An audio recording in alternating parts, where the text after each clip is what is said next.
There was something outside the tent. Last weekend, my friends and I decided to camp in a spot deep in the woods. It wasn't like an official campsite, just a clearing one of them had stumbled on years ago. No trails, no cell service, just us and nature.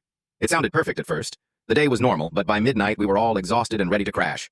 It was scarily quiet as I zipped up my tent, but I figured it was just the kind of silence you only get this far from the city. Around 2 a.m. I woke up. At first I wasn't sure why.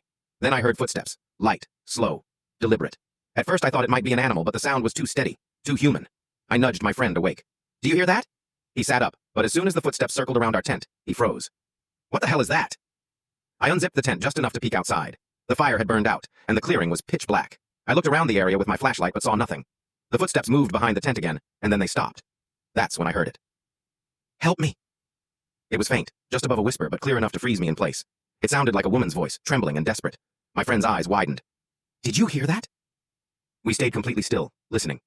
The voice came again, louder this time. "Help me, please." It was coming from the woods, maybe 20 or 30 feet away. My stomach dropped. There was no way anyone else was out here. We were miles from the nearest town, and this wasn't the kind of place you just stumbled upon. Suddenly, one of our other friends unzipped their tent and shouted, "Who's out there?" The voice stopped. Dead silence. For the next few hours, we huddled together in one tent, clutching the knives we'd brought for cooking. Every snap of a twig or rustle in the bushes sent our hearts racing, but nothing else happened. When the sun finally came up, we packed our gear and left without even eating breakfast. No one said much on the hike back. I don't know what we heard that night, but I know I'll never go back to find out.